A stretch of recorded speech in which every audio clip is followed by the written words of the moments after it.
are Jimi D and the Wolf podcast. Right on time, not. Always right on schedule.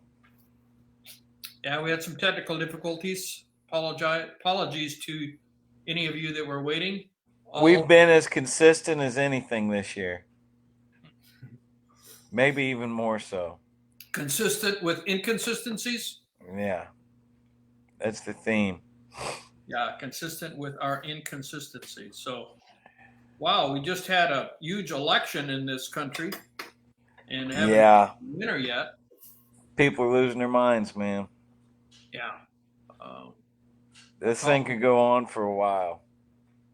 Good. Yeah, I talked to my buddy Jeff. He might be even on here. There's somebody watching. And apparently the numbers are favoring Biden, in the ones that haven't been called yet. I haven't watched the news this morning. Apparently Biden is leading in Nevada, Michigan, and Wisconsin, and not yet. He may not ever lead in Pennsylvania. Yeah. It's going to be an interesting chain of events to see. But the Senate is going to stay red. Oh, yeah, they'll still be wrestling with each other for a while, no matter what. It'll be a huge civil match. And the House, actually, the forecast, I mean, the prognosticators were wrong. I mean, they were talking about a blue wave. There was definitely not a blue wave, but there definitely wasn't a red wave either. It was just a puddle. People are tired of both sides. You know, it's so divided. I mean, so we're talking about, I think Jeff said that Nevada is like 0.7, less than 1% difference right now. And I should have been up to speed, watched it. I watched it last night till about 11 o'clock. I watched CNN do it. And I was also checking Fox. I was checking both of the two, I guess you'd say, the kind of the partisan sides of it. I was on Fox's website. And so amazingly, most of the calls were the same. Actually, all the calls were the same. In fact, Fox had Virginia as blue long before CNN did. So maybe both of them were trying to be fair to the extreme. Yeah. I fell asleep at like 9 and woke up at about 4:30 expecting some kind of result. Nothing. Yeah, one thing Jeff also said, which is a good thing, he said the reason Michigan's so slow is that every vote count has to have a Republican and a Democratic representative watching it. So it's going to be awfully hard for either side to contest Michigan, if that is a correct statement. Oh, but you know they will. Yeah. It's unfortunate. And it's a great system. You know, and they do such a good job of convincing people that it's doom or gloom either way. Yeah. And really, the beauty of the nation is, I mean, that's a lot of power for one individual to have. But the beauty of the country is really one person can't make it or break it. That's the way the founders, developed it. And, if you go back to, I mean, it was contentious, extremely contentious. I mean, back in the day, there were the Federalists who wanted a very strong nation, and the nation decided based everything. And then you had states' rights folks. I don't know what they were called. They probably had a cool name like Federalists, but it was a different name. I don't know what it would be. I don't know the name for that. But those who were on the other side of it and wanted the states almost to be completely independent countries that could do pretty much whatever they want. And the only reason we had a nation was maybe for defense or things like that. So it was pretty contentious even back then. I mean, I haven't seen the thing Hamilton, the musical, and I really I've never been a big musical guy. Have you seen it, Hamilton? No. So Hamilton was an amazing guy. In fact, I've got this book. Maybe that was what prompted the guys to write the play. I got a book came out about 10 years ago. I used to go to bookstores and buy books. It's kind of like the old saying. Russell Brunson says people go and buy a book to get six pack abs, and then you can't sell them anything else because regarding that, because in their minds, in our minds, I've already got the six pack You already abs. got the abs. The Absolutely. book hasn't even arrived yet, but Right. I've got the six pack abs because I bought the book. You already bought the abs. So um, lost my train of thought. Where was I going with that? Well, Talking the about Hamilton thing. the Hamilton thing. Yeah. So I used to buy these books at Barnes and Noble. I got a stack of books. You've been in my guest bedroom that I haven't had a chance to read. It takes time to read books, and I like to buy books. I'd like to be able to read them, but with all the other things I'm trying to go. Anyway, I bought this book, Hamilton biography, and I haven't had a chance to read it, but very contentious. I mean, Aaron Burr had a the famous duel where he shot him, killed him. Can you imagine? Can you imagine if a couple of I mean, Nancy Pelosi and what guy from Kentucky that just won, Mitch. Mitch, yeah, Mitch and Nancy had a duel. That might take a while. That would be like a 40-minute duel.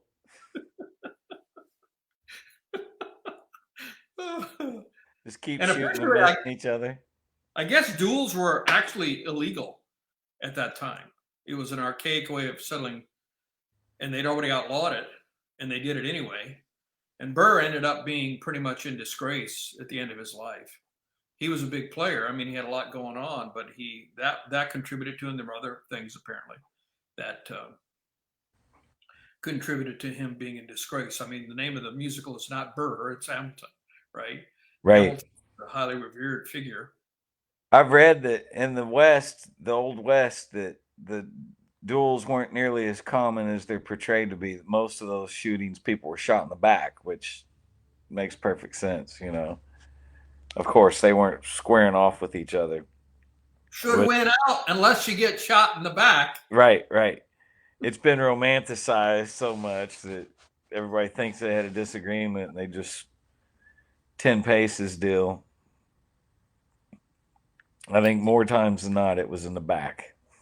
And the handguns that they used were pretty. I mean, a lot of misfires. Sure. I mean, Bad ammo. yeah. I mean, there's two strategies there. I guess you let the other guy go first, and he misses you. That's one strategy, and then you have all the time in the world he's got to stand there and let you aim and check your ammo. He can't move. He's got to stay in the mark, right? Yeah. And so if you're brave, one strategy would be let the first guy shoot because chances are he's going to miss you because they weren't that accurate. There was no rifling in the bore. I think it was a ball and a bore. And the rifling came later. The rifling is the spiral diagram, spiral groove in the barrel of a gun to make it spin, which makes it go through like a football. Use a huge football fan. You can imagine if the quarterback for the Colts didn't have any spin on his ball when he threw it, it wouldn't go very well. So the guy we had last year didn't have any spin on the ball when he threw it. It's like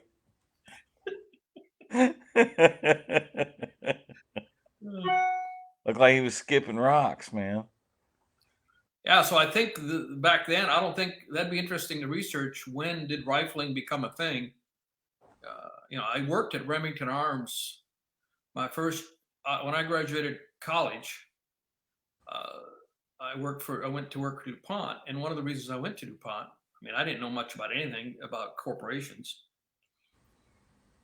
And I had a very aggressive recruiter who would call me every day and ask me if I'd made my decision yet. I had 13 offers. The market was pretty intense for mechanical engineers back at that period of time. And Some of the companies that offers with aren't even in existence anymore. Kodak, Eastman Kodak, Well, Xerox. Anyway, I went with DuPont, and I knew that they owned Remington Arms because at that time they had purchased Remington Arms and they owned it, ran it as a subsidiary. And I had hunted with my dad, and I had a couple of Remington. I had a Remington rifle and a Remington shotgun, and I thought Remington, that's pretty cool. So I went to work there and worked there 2 years. And I have this beautiful. I don't know if I ever showed it to you. This beautiful limited edition. And they were coming out with limited editions, and I think they've continued to do it. All the gun makers come out with limited editions because they're probably a lot higher profitable. sure. Higher profit margin. And this was one of 3,000. It was the 1100 shotgun limited edition. Did I ever show it to you? I should show it No, to you. no. The and you always had the best wood. Well, I actually had probably some of the best wood because I went out in the shop and I picked my own stock. And it was a guy had a guy that was friendly to me, and he had it saved and he had it stuck in a corner that worked on the floor. And he said, "Here, this will make a good stock. It's beautiful. What do you see? It's got blues and reds and greens in it. Very highly figured walnut stock." And I never shot it. That's the value goes down if you shoot it. There are Sure. people who got them and used them to hunt with them. I mean, if you're a really big shooter, a big player, big shot, Big shooter. you you use them to hunt with, and you impress people. Yeah, this is a limited edition, but I just use it as my hunting gun. That'd be like having a 59 Les Paul and The same thing. touring with it. Yeah, it's the Some same guys thing, do. man. Some guys do, right? Yeah, with guitars, like you can either play them or you can keep them mint, but you can't do both. Same thing with guns. Mm-hmm. And it's really funny because any player isn't gonna want a guitar that hasn't been played. You want something that's been banged up. I would imagine it's the same way with rifles. You probably want something that's been shot, broken in. I'm guessing, assuming, but certainly with instruments, I know the people that have the nice ones that have never been played are never the players because players don't even want that. You want something that's kind of worn in. I had an interesting experience last night. The first time I had ever played a Hammond B3 organ. Oh, Yeah, an actual. it Where did you? Oh, you were doing that recording with Dennis. it sounded incredible, dude. It sounded incredible, but I would I didn't understand the drawbars and all that other stuff. But I would love to. He has one in his house or studio. in the studio, yeah, and Leslie. And after I banged around on it for like 20 minutes, man, it sounded incredible, dude. I got a great track with it. And it was a lot of fun to play with the vibrato speed. And you just forget how good those things sound, man. I mean, it did so much to the track. And I was thinking about it this morning. It was the first thing that came to my mind when I woke up this morning. It was like, man, that thing sounded incredible. And I want to record with it more. And then I was thinking about all that incredible Allman Brothers stuff that you don't even notice that there's a B3 part in it until you really focus on what Greg was playing. Yeah, that's what Greg. I mean, that was his main instrument was a B3, wasn't it? Yeah, yeah. I mean, And it's important, man. It did so much to the track, and it's like I didn't even notice it was there. It was a great experience, man. And I was so glad that I'm not a piano player, as you know, but I was so glad that I studied a lot because I could kind of found my way through it. I can look at it and find the changes.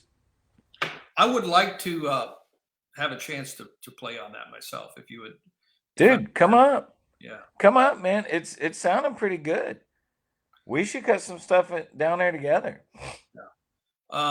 So how big of a studio does he have? It's like in the basement of a dentist office. So it's probably, Cut a track, get a filling filled. exactly right. Huff some nitrous and go record. I'd say it's probably 1,200 square feet or so. Oh, wow. Wow. Yeah. There's like a control room and vocal booth and all that stuff. Wow.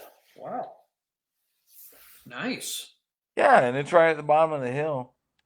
Uh, Well, those B3s, there was a period, I have a romanticization, and I mean, whatever keys I play is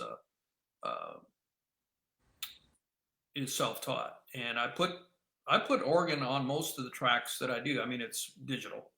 I use my keyboard and put it on a B3 track. So I don't have the the push things, and I don't have the variable speed on the Les Paul, and it's all digital. But I mix it low, but I've had fantasies about. In fact, there was one in South Dakota that a guy had that he wanted to sell, and it actually was a C3, which is I think a more ornate version. All the guts are the same, but it's more ornate. It's more for churches. It was more for churches. I'm pretty sure that's what it was. A C3 is the same as a B3, but it more of a furniture, beautiful. And even a B3, the Leslie's, the wood on a B3 is really nice usually. oh, it's beautiful. But so you can imagine another level up to a C3. I'm pretty sure that's what a Yeah. C3 is. Anyway, and I was looking at getting it, and I was a member of Taxi at that time. And I remember going on the forums and talking to guys, and some guys had them, and they really kind of laughed, and they said, you better be willing to either do it yourself or have someone do a lot of repair, because they're old, first of all. I mean, this was a vintage one, and there's a lot of moving parts, and kind of dissuaded me, because I don't know if you have figured out yet in the 3 years we've been friends, or 2 years. We met on my birthday. My birthday's this week, so that was 2018. Friday, right? Yeah. So Your birthday 2018, Friday. wasn't it 2018 when we met? Yeah. I know Yeah. it was my birthday. I think it was 2018, so 2 years ago. And That's hard to believe, man. it is all the stuff we've done. That's amazing. Yeah. So, yeah, I was thinking about getting it, and just maintenance is one of my least horrible with maintenance, right? I mean, you probably figured that out. I hate maintenance, and anything to do with maintenance is it's like staying even. You're just maintaining. I want to Yeah. go forward. Exactly right. Driver, push forward. Well, and plus those things ends up hurting you if you don't do the maintenance on your gear or whatever it is you're doing, your body, Yeah. going to the dentist, whatever it is. Maintenance is important because it keeps things working, going to the doctor, getting your doctor's appointments and stuff like that. That's all. I put that in the category of maintenance. And Sure. Anything with tubes in it, man. Those caps and the pots and stuff. So I don't know. One guy I remember saying specifically, he said, what you're going to end up, your lessening cabinet will end up being a hamster wheel for some mice or rats that'll get into it. I remember that specifically. Plus the B3, I've helped friends move Hammond B3s before. And it's literally the heaviest thing on the planet, dude. Can you imagine? I mean, what it took to get down in that basement? It probably ain't never leaving that basement. Right. And think about the guys that were moving them in the 60s and 70s when everybody was using them. Yeah. A lot of gigs. You see a lot of gigs of bands from then, and they've got a B3 there. But there's no substitute. All the modulation stuff has come so far. They can emulate almost anything, but I haven't heard a good B3 emulation yet. I haven't heard something like right on. Well, there is actually, Hammond is still in existence, owned by somebody. They have and I've thought about getting this, a digital keyboard. Everything's digital. And they have the what am I trying to say? The sliders. They have the actual sliders. So you can play it just like a real B3. In fact, you can even get it with two levels, two keys. like a real B3. And I think Hammond makes it, and everything's digital.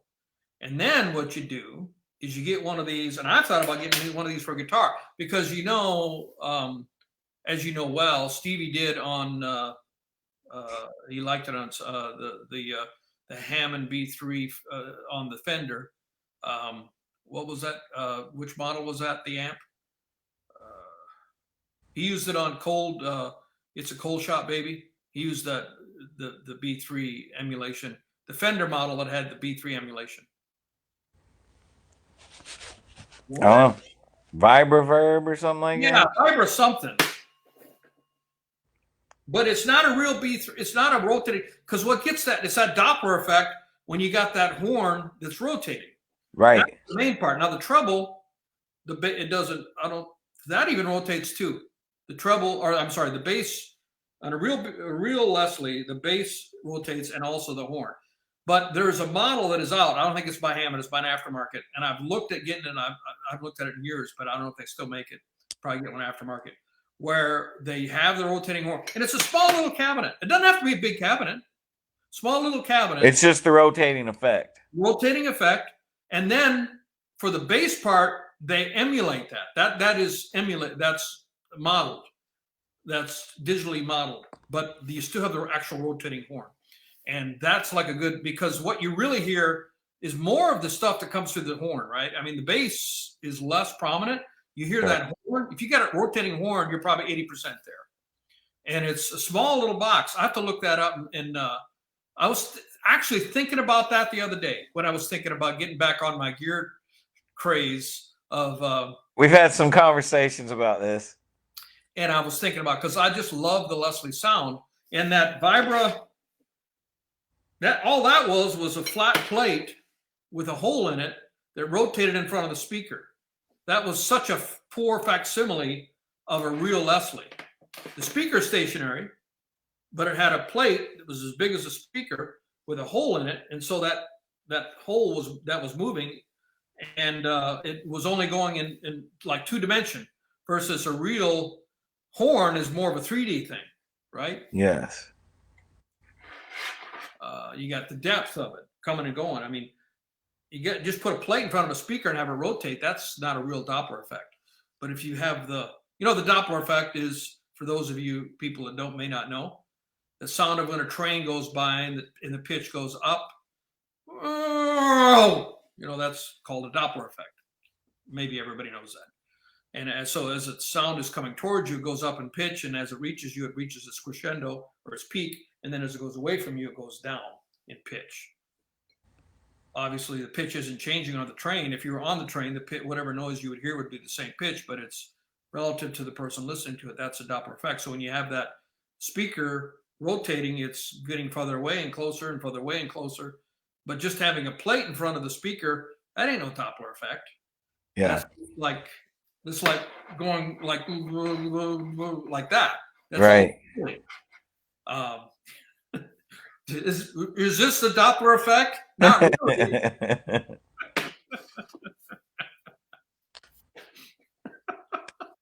I'm excited. I'm excited to play. Sometimes, Jimmy. That's a good thing. Doing my own effects right here. I'm anxious. Try that when I'm singing, and I just do my own Doppler. You should try that. So which Fender was it? Fender. It was in Fender Leslie. They don't make it anymore. I did run into a guy that had one, and in South Dakota, Vibratone. That was just the speaker. You still needed a head, but he said the thing was so heavy. So I bet.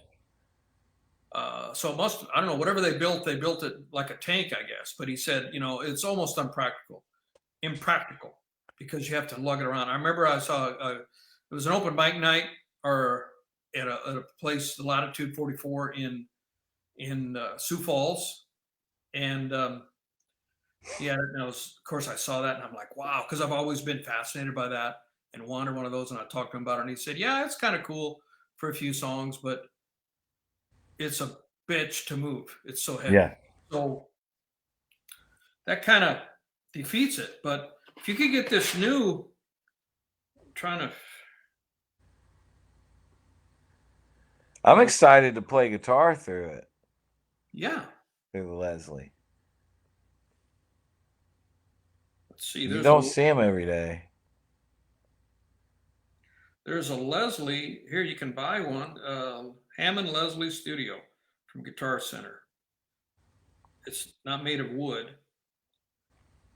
It's got the outside. Well, the outside is black, like an outside of an amp. Smallest ever dual rotor Leslie Studio 12.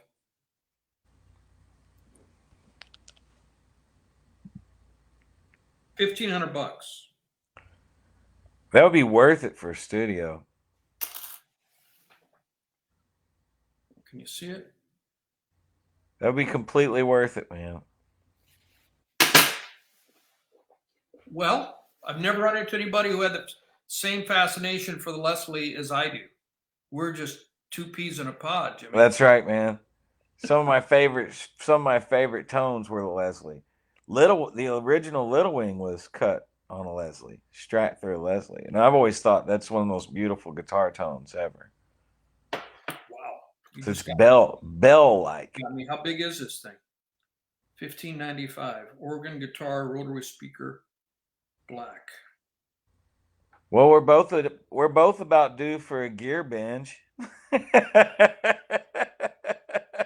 should get a small Leslie.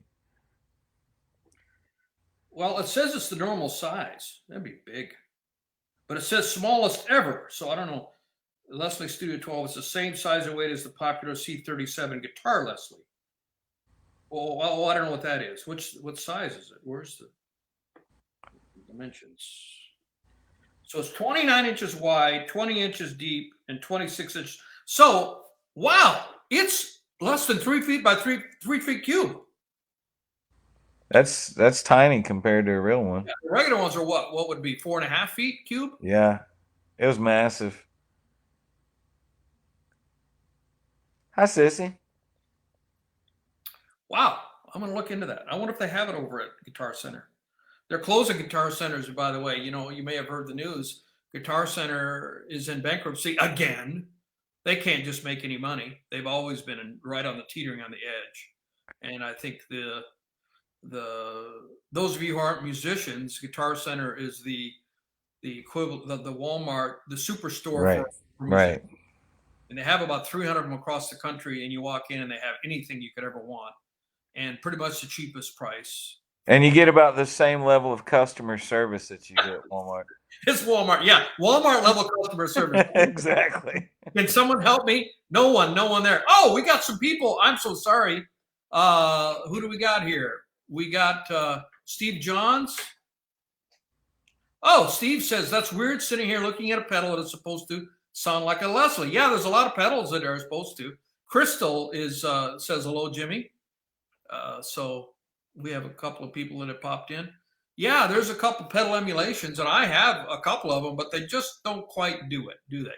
Jimmy, have you ever played around with pedals that sound like Leslie? Yeah, it's just one of those things, man. There's a reason why they're so big and heavy, and people still lug them around. You know. Yeah. Nothing sounds quite like, and it's interesting because after tracking with it last night, I realized it's one of those things you don't really even hear. You feel it. You feel it more than you hear it. I put it on the track, and I wanted a Rhodes, and we were looking for a Rhodes setting on this keyboard they had, and of course it was one of these keyboards from like 1985 that has 50,000 patches in it, and they're all randomly dispersed all over the keyboard. We get to where it's like C336 and still haven't found the Rhodes setting. I'm like, well, does that Hammond work? Yes, that's how we ended up using it. But it's interesting because, you know, you really feel the presence of it. You don't hear it as much as you feel it. Wow. A partner in crime is all I need to go down a rabbit hole like that. Yeah, man. A Well, you fellow. know, I'm all about that life. You know that. I'm definitely going to look into this. I've been wanting to get one, but if you now that they have an actual one that both now this one apparently has a base rotor also. So the one I was looking at, it wasn't from Hammond, and this has been how many years ago? They may have gone out of business. Who knows? So many aftermarket. There's so many companies that go into business trying to create some gear for guitars, and Sure. not all of them make it, right? I mean, So many boutique companies and stuff. some of them make it, some of them don't.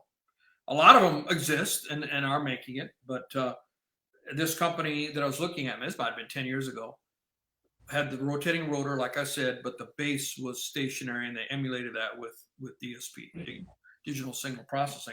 But this is an actual both two speed horn and a bass rotor, and it's from Hammond. It's a Leslie from the company that actually made it. So Is Hammond still its own thing, or have they been owned by somebody. Who is Hammond owned by? probably Gibson? Probably, yeah. They bought everybody.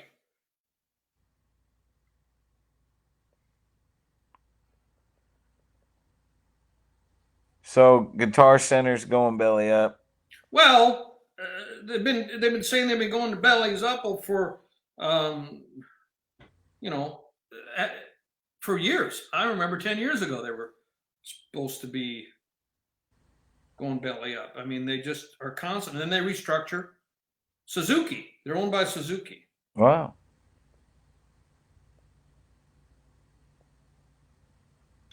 Purchased by the Suzuki. I knew that. That they've had them for a long time. I knew that. That now that I hear that, I know I knew that.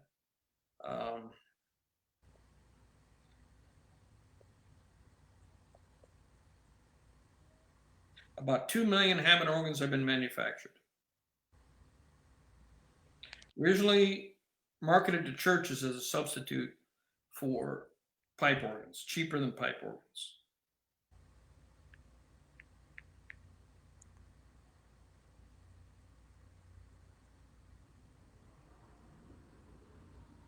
The original Hammond organ was never designed to be transported regularly.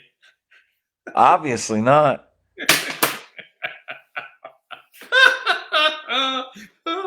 That don't take rocket surgery to figure that one out. I've helped move them before. You've helped move one? Oh yeah. Says the whole thing weighs, well, the organ bench and pedal board weighs 425 pounds. Yeah. That's not even the Leslie. It's terrible.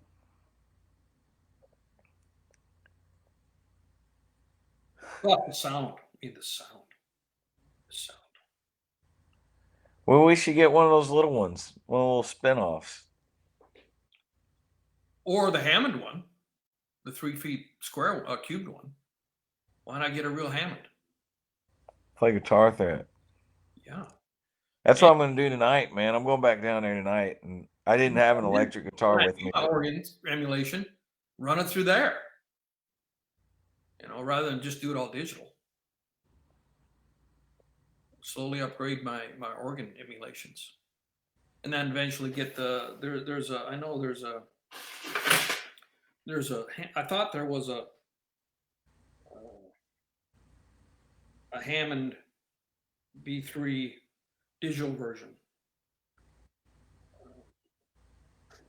with the drawbars and all that. I like the drum patches, man. The drum patches you have on that one program, where it has like the funk kit and. Which program? There's one of those computer programs you have with a bunch of drum patches in it. Drum emulations. Superior drummer. Different kits. Those are legit. That's what I go through. That's all I use.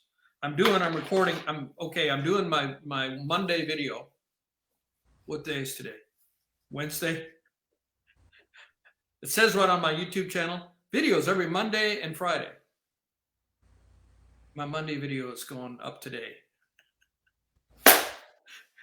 I'm going to be in YouTube jail, but I haven't been on schedule for a while. My nephew gave me a pass. He said, even, like top guys like David Dobrik, or even a couple days late sometimes. There's a lot of stress trying to put out 2 videos a week. I mean, there's a Oh lot. yeah, man. And A the lot of song I work. mentioned, by the way, is Wait. Remember Wait? Yes. I love that song. Have you been playing that out? We wrote it for those who are not. Jimmy and I wrote this song. I've done it a few times. I was actually funny that you say that because I was planning on cutting it down there with the B3. It was one of the first things I thought of Nice. Nice. after using the B3 was, man, that would be great on that song. Yeah. Because it's sort of like that soulful blues kind of and it's funny because I was going to start cutting it last night and I couldn't remember what key it was in or anything. It's an E. I had the melody.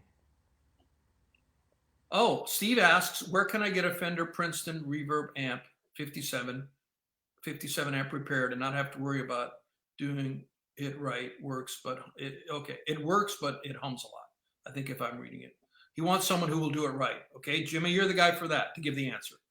Fred in Clarksville. I'll message you Fred's number, Steve. He used to work at Far Out Clothes, and now Fred is doing all the work for himself, and he's the best amp guy around for miles and miles and miles and miles. And he's in Jeffersonville, Indiana. Does everybody's stuff out of Louisville. A lot of Nashville guys and indie guys. Fred's crazy good. Steve says, hate to make you guys think. It's overheat our minds. Fred will be happy. Fred will be happy to work on it, man. He's a funny guy though, Stevie, because if you try to get him to mod something, he'll get mad. He told me one time I was trying to get him to make a Fender Bassman hotter, and he said, "I don't F him up, I just fix him." He said, "If you want me to fix your amp, I'll fix it." Yeah. So apparently, I had him do about 6. I had a whole bunch of amps. I took about 6. He says he. I don't know if you can see the comment, Jimmy. Yeah, Can you see this? I'd get it to Fred, buddy. He's the I man. know, Fred, but it's been a while. So, yeah, you told me he doesn't want to mod anything. He won't. God bless him for that. Yeah, he fixed a bunch of your amps. Yes, mine. Talking to me. Yeah. Yeah, fixed about 6 of my amps. Yeah, that he went through, and tube amps always need some maintenance. Eventually, tubes don't last as long as solid state. They eventually wear out. I have these front end tube, a couple of tube, compressors from our recording studio. Wow, it's an old one. What year is it, Steve? 57. Is it a 57? 57 amp, I think. Is that the year? Wow. Did they make the Princeton at 57, Jimmy? I think. But I believe they did. There, Steve. Is it for sale? Princeton. That might be one of the first ones, right? They were still kind of tweed in 57, weren't they? Yeah, it would be tweed. 57 Princeton would be a tweed Princeton.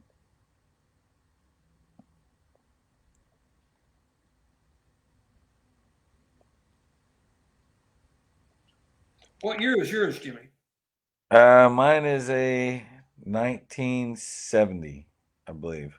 Yeah, the Fender Princeton was introduced in 1947, discontinued in 79, but they make them again now. I know they make them again, don't they? Oh yeah, there's all kinds. There's tons of variations of the Princeton now. It says they discontinued in 79. Oh, 2006 they revived. Oh, let's see. It's model 57. Okay, it is tweed, he says. So nice. Yeah, get that. That's a great amp. It's a valuable amp right there. I've been wanting to get a Princeton, and I haven't yet. But Jimmy endorses them, right? They're the go-to. About the right size, man. About the right size amp that you can turn up anywhere you go. And they don't weigh a ton. Okay. Didn't have the money to fix it. Lucky for you, Steve. Good find. Good job, man. Got yourself a Princeton tweed That's a print. good one. Yeah, that'll be nice. I don't know what the Model 57 is. I have to research that. Do you know what that is? The different models. I mean, it's hard. Tubes were busted. Um, And all those old Tweed amps scream. All the old Fender Tweeds, like a Tweed Twin, like 57 Tweed Twin is the holy grail of Fender amps. That and old Bassmans. And I've never played through a 57 Princeton. Placed them and it works, but it's a Hummer. They're probably not biased right. Yeah. Say the tubes probably aren't biased. Fred can take care of that. Oh yeah, man. I'd love to hear that thing though, Stevie. That sounds like it'd be a great amp. Or maybe trade you out of it. I'm looking for a Princeton. Steve says. Oh, thanks, Stevie. Thank you, man. It's very kind of you. I agree with that, Steve. If Jimmy's playing it, it's going to sound good. Thanks a lot, man. Well, we've been at our 40 minutes now, and this was the most fun ones. I mean, just talking about gear. Well, we got some stuff we got to buy. Gear, right? So yeah, he should make sure you send him his number. I will. I'll send you Fred's number, buddy. All right. Well, shall we call it? Yeah, I'm gonna hop on over to eBay and see if there's fun. Thanks, man. All right. All right, brother. We'll talk soon. Time, Jimmy D and the Wolf. Bye. See you next time.